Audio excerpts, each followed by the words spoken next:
Ever since the end of season 3 of Bridgerton, one of the many things that has stuck with me since the credits rolled was the infernal question of how exactly is Bridgerton going to play out now that Penelope has been revealed publicly as Lady Whistledown? Because, and I hate to make this a constant refrain, in the books, once the gig was up, the gig was up. And we got no more Lady Whistledown. And after 4 months of processing this question at the back of my mind, I think I finally figured things out. Now, before I jump into the video proper, hello, I'm Noria. And on this channel, I like to make videos talking about characters, stories, and themes across various media: movies, TV shows, books, anime, and video games. If that sounds like your jam and anything I've said has piqued your interest, do consider checking out some of my other videos. If you like what you see, consider hitting subscribe. And with that out of the way, let's get back to the topic at hand. To understand how the reveal of Penelope as Lady Whistledown could fundamentally affect the story and how it's been told so far, there's a need for us to really consider what role Penelope and her Lady Whistledown column has played on the lives of the characters in the first 3 seasons of the show. Now, for those who haven't seen my The True Role Gossip Plays video, now's certainly a good time to do so. But the summary of that video is this. I mentioned there that the role of gossip was actually more than it's merely moving the plot points forward and providing the denizens of the world of Bridgerton with the information that they needed to know. I said that gossip in Bridgerton was also about identity, revealing it, castigating it, elevating it, changing it, and demoting it. And we see how this applies across the spectrums to the different characters who are gossiped about and who perpetuated the gossip. From Nigel Burbrook to Marina Thompson, Colin Bridgerton to Cressida Cowper, and, of course, Penelope Featherington herself. But now that Pen is Mrs. Bridgerton, not Lady, remember, there is only one Viscountess Bridgerton, and that is Cathani Bridgerton. But as I was saying, now that Pen is Mrs. Bridgerton and her secret has been revealed to the ton, what then happens to Lady Whistledown?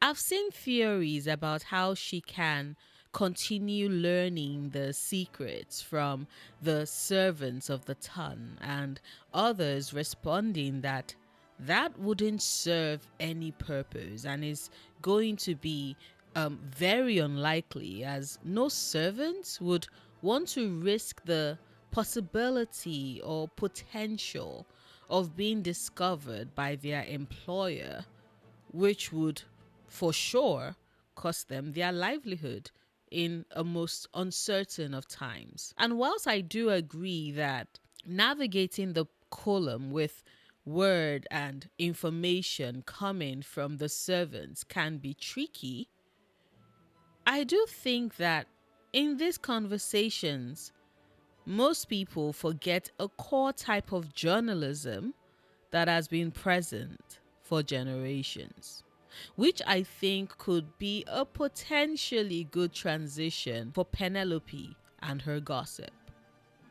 I am, of course, referring to the most known, most loved, agony aunt columns of days gone by. Now, I don't know about you, but agony aunts and their writings in magazines and newspapers were a focal point of my life growing up. My mother read them voraciously, and I was the precocious child who read everything alongside her. It didn't help that I have always been nosy as fuck as well. So everything just aligned with the columns.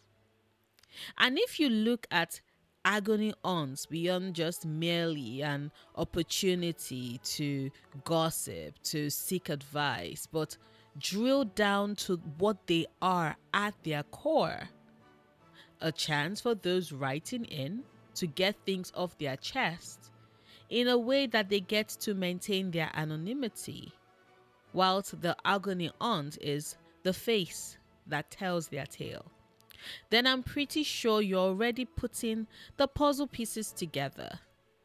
Like I always say in a lot of my videos, you all are one of the smartest people I know. And our discussions and intellectual conversations about this show that others merely interact with on a much more fleeting level confirms that.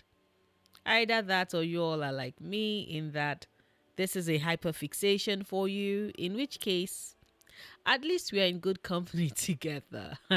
But as I was saying, looking at the role that the agony aunt column serves, I'm sure that you all can already guess how Lady Whistledown can easily evolve into that as a form of maintaining its role in their society.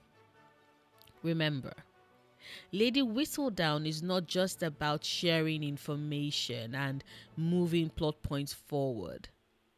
It is also about identity. And in this case, it will be about Penelope getting to use her revealed identity as Lady Whistledown to protect her source's identity and anonymity, even as she continues to report and gossip on their society. What do I mean by that? Simple. Let's go back to the history of the agony aunt column, which, according to this Guardian article from 14 years ago, don't worry, I will leave the link to it in the description box so you all can go read all the details about it. But according to the article, back in 1691, a 32-year-old man called John Dunton was having an affair and realized that there was no one he could ask for advice about it without revealing his identity. Most of us would have shrugged and struggled on, but in Dunton, a printer and bookseller, the entrepreneurial as well as adulterous spirit was strong. Realizing his dilemma could not be unique, he launched the Athenian Gazette and opened its pages to the readers. Thus, the first agony column and interactive magazine was born. I know. I find it very interesting that the agony aunt was born out of a scandalous secret that John Dunton had. And clearly it paid off because if you're watching this video, you must have at some point in your life either written into an agony aunt column or read one. Of course, Dunton's business was open to both sexes, and after Daniel Defoe, yes, the Daniel Defoe, took up the agony uncle pen and mantra in 1704, by the 1740s, the female audience also wanted someone with their perspective, giving advice, especially ones that are understanding of their experiences. And thus, Mrs. Eliza Haywood took up that mantle. But where am I going with this? I think instead of assuming that the only way that Penelope Featherington, now Bridgerton, would be able to get her sources is through the servants, is not considering a stronger base from which she can tell her stories.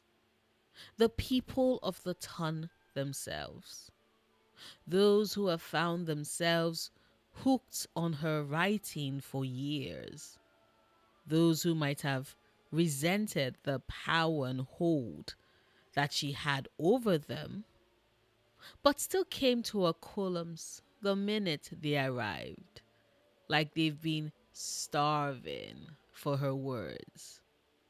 Those who live lives, sometimes in secret, but need someone to bring it out in the open.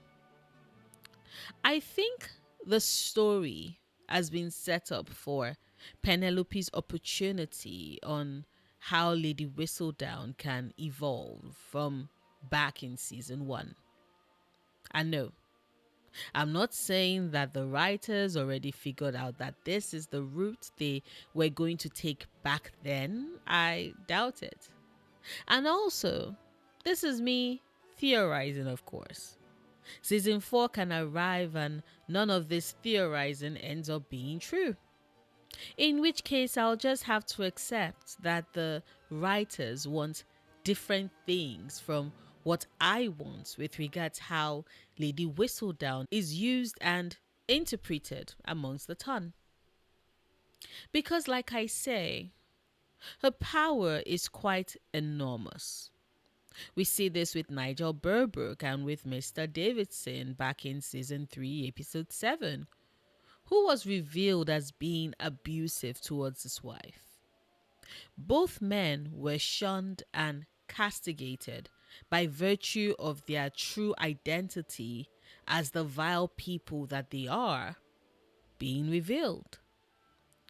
Sure, Penelope writes about dresses and courtings and sightings, but she does also play that role of being the curator of the events and silent cries for help of her society. I just think this is a way for her to step fully into the role, should the writers choose to go this route. Imagine if, instead of merely whispering it amongst the servants like Violet Bridgerton did, to get the word out about Nigel, she's able to write directly and anonymously to Penelope, providing her evidence and Pen writes about it. Or maybe it doesn't come from Violet and it is instead from the servant that Nigel Burbrooke, let's be honest, most likely assaulted and abandoned with the child that was born out of him abusing his position of authority over her. What if she were the one to write? And the thing about having it be an open call to source for gossip and information is that even the servants, even the lowest within their society, are protected. They get to have a voice, and Penelope is able to wield her pen in defense of them. Kind of like how she negotiated for better pay for the boys who delivered her column from the printer who would rather see them paid so much less. She's been positioned for this, and therefore there is a way for her column to survive. But I'm sure you all are wondering if it's not a matter of being forced to marry odious men who are abusive or employers who are absolutely vile to their servants.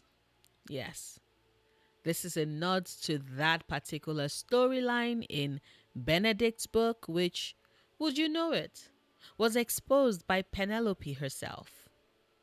But back to what I was saying. I'm sure you're wondering if maybe the column would not become a bit one note if the only people writing in are those seeking a voice for the wrongs they've suffered. And to that I say, The great thing about Agony Aunt's columns is that every column, every issue is different. Because every matter brought up by those writing in are very varied. Sure, some people would want to use Lady Whistledown to get more eyes on the matters that affect them, but others would write in just because they saw something and they want to read about it.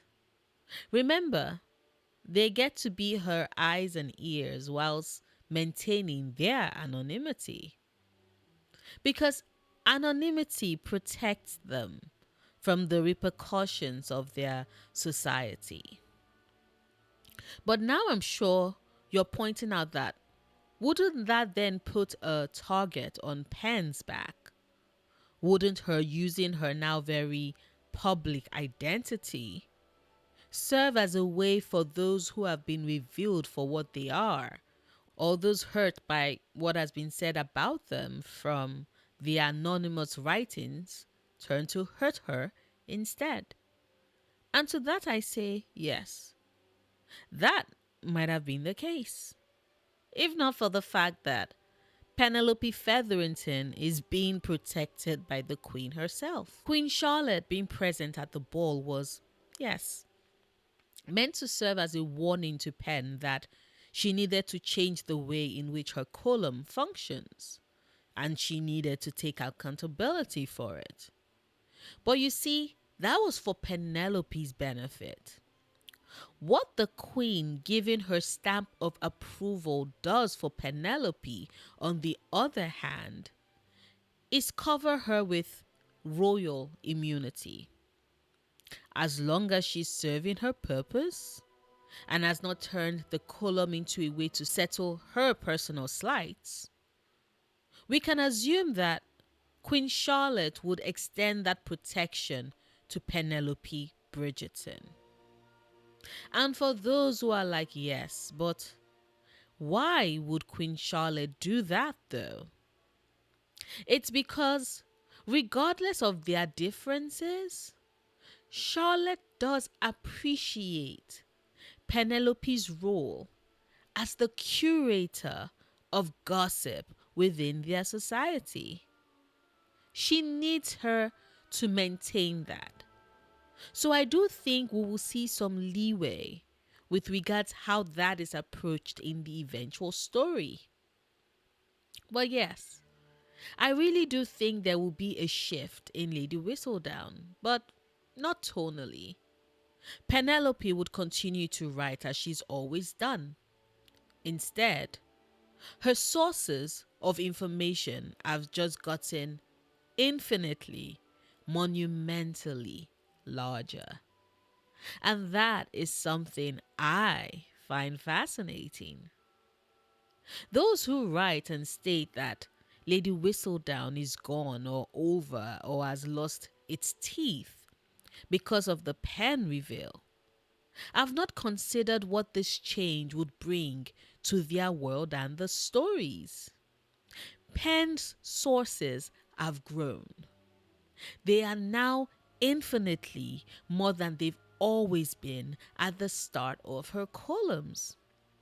And the possibilities of what can be has me excited to see how the writers take her story as Lady Whistledown moving forward. But what about you? Are you excited? Or do you think I'm merely coping and the writers are absolutely not going to extend this level of care with how they handle her story and her column come next season? Let me know in the comments. You all know how much I love reading them. Like this video if you agree with anything I've had to say. Hit the dislike button if you didn't. Either one is fine, really. And like I always say, you get to decide how you choose to interact with my content. I'm just grateful that you're interacting anyway. Share this video if you did enjoy what I have to say and my theories. It helps me reach a wider audience, which helps my channel grow and is incredibly supportive of my content. Speaking of support, a huge thank you to my patrons who have been indescribably helpful in helping me keep the lights on. Thank you. If you want to support me on Patreon, the link to do so is in the description box. I make new videos 3 times a week: Mondays, Wednesdays, and Fridays. Whilst you wait for new content from me, do consider checking out my video on the role of fear in Bridgerton. It is unfortunately my worst performing video since I started making Bridgerton content. And I know it's because of the algorithm. YouTube really does hate it when, as creators, we don't have a niche. We don't have a niche interest.